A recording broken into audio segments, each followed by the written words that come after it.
Hello there, and welcome to our Shield of the Sun video. Now in this video, we're going to be continuing our lessons for when Jesus foretells the future. So with that, I would like for you to join me in Matthew chapter 24. We're going to continue this lesson and complete it. So what I'd like for you to do is join me there. We're going to go into verse 36. And in verse 36, this is what we read, "But of that day and hour knoweth no man."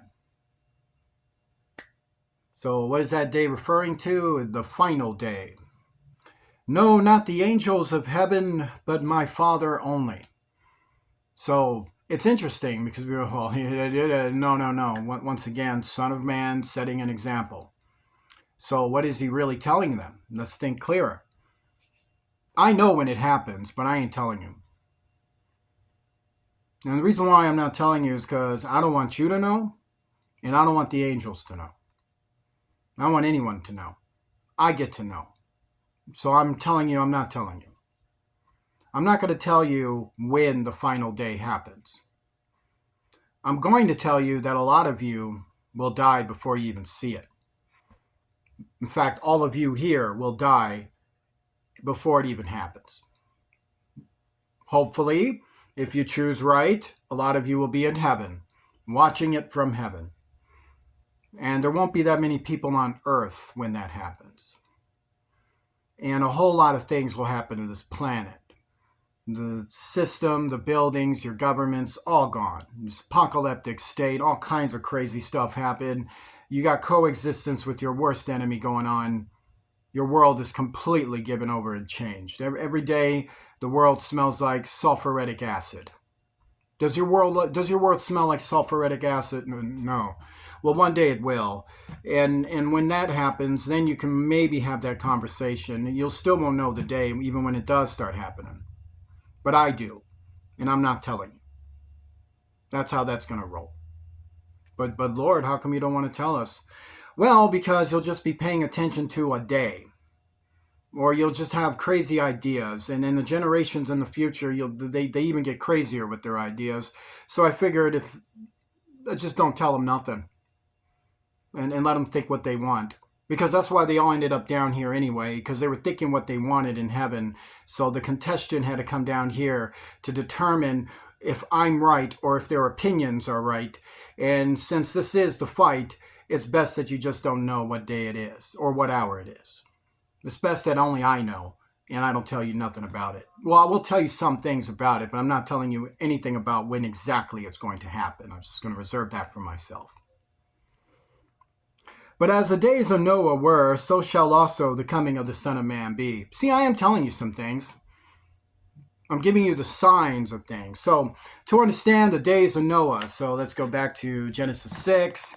So let's take a little trip over there into the past. Look, we just time traveled, and now we're here. So now we're in the antediluvian days.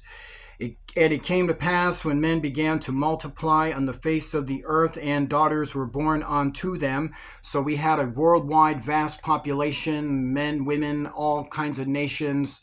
World was filled with people. The universe was filled with people. Technology was astounding. You had a star system with all manner of secrets within its understanding of God's creation. And this is what you had. You had basically a world of Star Wars. Well, it wasn't Star Wars. It was just a nice technological society that had some problems that was about to get worse. "That the sons of God saw the daughters of men, that they were fair, and they took them wives of all which they chose." Coexistence. "And the Lord said, My spirit shall not always strive with man, for that he also is flesh, yet his days shall be 120 years. Coexistence to destroy the seeds of mankind, the ability to have descendants, the ability to go on and on and on for certain ages in order for prophecy to be fulfilled. A coexistence to thwart, invade, take over, and decimate and assimilate mankind. That kind of takeover. As that, that wasn't going on in Roman days. Let's say when the Roman Empire and all these other empires, and you have this stuff going on. It wasn't happening 2,000 years ago, which we call proverbially Roman days. And that wasn't happening. That's not even happening now. Right now, with all the nations before us, we got superpowers, we got powers, we got nations, we got things, we got international waters. Well, that's not happening now. Now you can go to the grocery store and get some food if you want. If you got any money, so things like that. You got to work, things like that. We got problems see, to understand, your world is a utopia, but we don't treat each other very well. But your world ain't the days of Noah. It is the end times, and one day there will be the fulfillment of the days of Noah. All you have right now are the beginning stages of its construction, its engineering.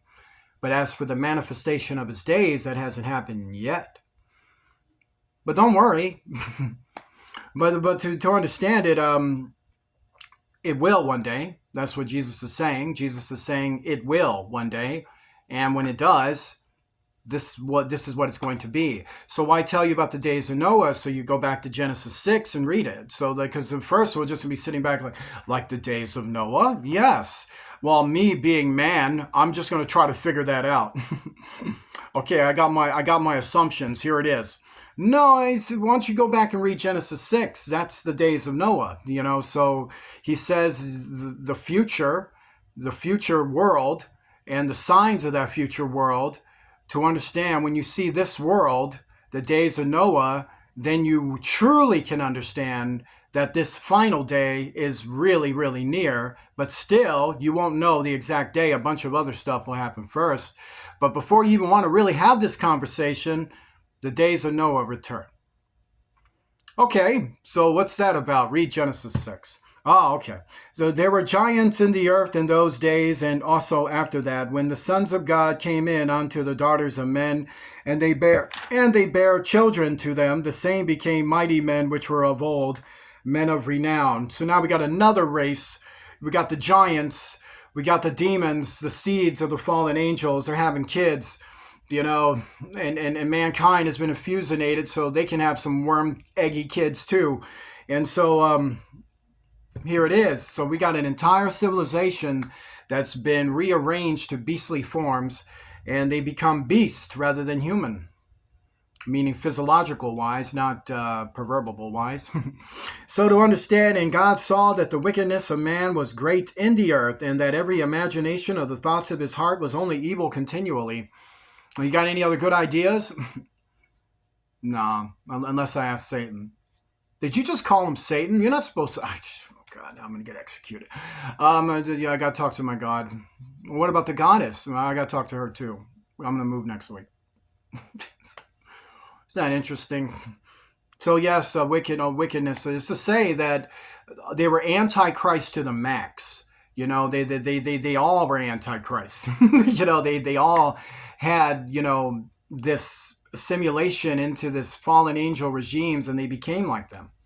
So they all lived for godhood. They all lived for pride. They all lived for exuberant, extravagant, ridiculous, self-imposing imaginations, and they were violent and vile, from their governments down to the last civilian. They all just went nuts with their beliefs, with the things they were into. They used their society, their civilization, their tech, their brain, the intellectual gifts and spiritual gifts they were given to do anything but the will of God.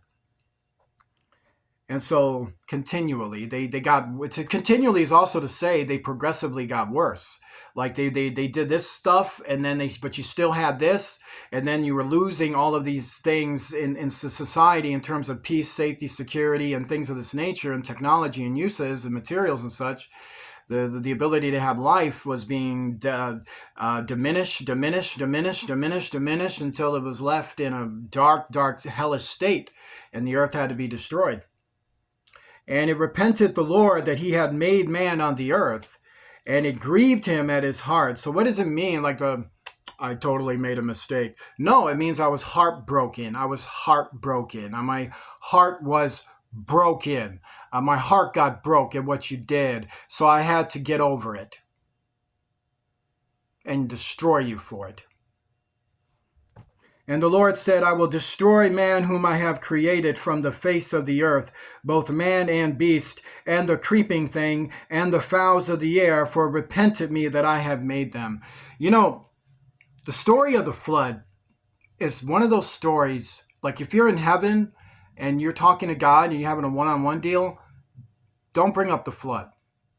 Just like if you bring it up in passing, and then just talk about something else. So like maybe you want to talk about Noah's faith. Like just don't bring up the flood too much, or in fact, just don't bring it up at all, because it's like bringing up a girlfriend that really hurt you, or a boyfriend that like damaged your mind, and that dude, you don't want to think about him. Like you don't even want to think about this dude, or you don't want to think about that girl at all, because you know she was foul, she was disgusting, she was just terrible. Well, that's what it's like with the flood. When you bring the flood up, it's like bringing that. That's what it's like with God. I don't even like talking about it. It's like, no. Again, no, you don't understand. That still bothers me. It's like, well, I got over it. Just don't bring it up. No problem. And God said unto Noah, the end of all flesh is come before me, for the earth is filled with violence through them. And behold, I will destroy them with the earth. And then he was commanded to build a spaceship that floats on water.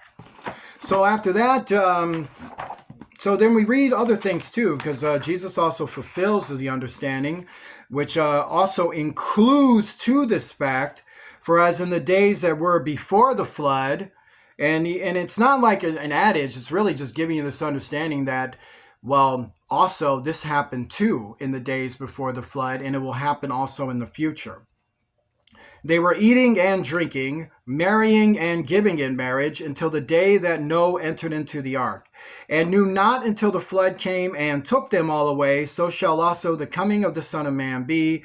Then shall two be in the field, the one shall be taken and the other left. Two women shall be gritting at the mill, the one shall be taken and the other left. Watch therefore, for ye know not what hour your Lord doth come. But know this, that if the good man of the house had known in what watch the thief would come, he would have watched and would not have suffered his house to be broken up. So it's really giving you this understanding that when the final day comes, it is a day beyond your understanding, because I'm not going to tell you when it happens. So until that time happens, you will die. And then when the final day comes, what's left of humanity is taken, but that's the final day. So until that day, what she's commanding you to do is watch that your house doesn't get broken up. That's to say your faith, and that's to say the groundingness and the focus of where your faith should be. That is to say that you should be mindful of your soul, not so much as you should be mindful of your soul and not mindful of when the end of the world will happen. Therefore be also ready, for in such an hour as ye think not, the Son of Man cometh, who then is a faithful and wise servant, whom his Lord hath made ruler over his household, to give them meat in due season. So he's saying in season you'll die, in time you'll die. Well, all of you are going to die before this day even happens. So keep watch over your souls. I expect service. I have things I want you guys to do, and I want you to do it before your season ends. Blessed is that servant whom his Lord, when he cometh, shall find so doing. Verily I say unto you, that he shall make him ruler over all his goods. So he's saying to you, if you were doing my will, truly doing my will on earth, and you passed on, and you were responsible and were doing the things I wanted you to do, I will give you great things in heaven. To make you king, to make you Lord, is to make you rich without problems. It is to make you have everything and you got no evils, no one trying to rob it, murder it, or to steal it, destroy it, or anything of that nature. But you have to do the works here. Just do these works here. Serve me. You're taken care of in heaven.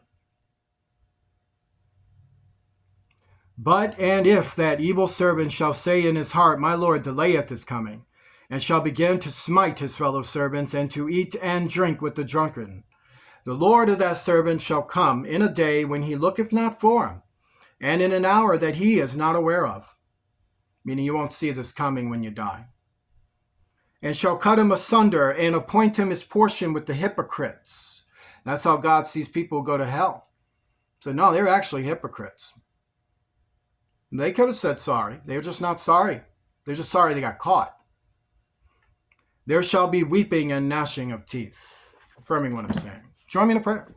Our Father, who art in heaven, hallowed be thy name. Thy kingdom come, thy will be done, on earth as it is in heaven. Give us this day our daily bread. Forgive us of our debts, as we forgive those who are our debtors. Lead us not into temptation. Deliver us from evil, for thou art with us. For thine is the kingdom, power, and glory forever and ever. In the name of Jesus Christ, the King of heaven. Amen. If you'd like to donate to Shield of the Sun, please do so using Cash App to $ Shield of the Sun, spelled in small case letters closed together. I want to say God bless you to each and every one of you, and I will see you soon.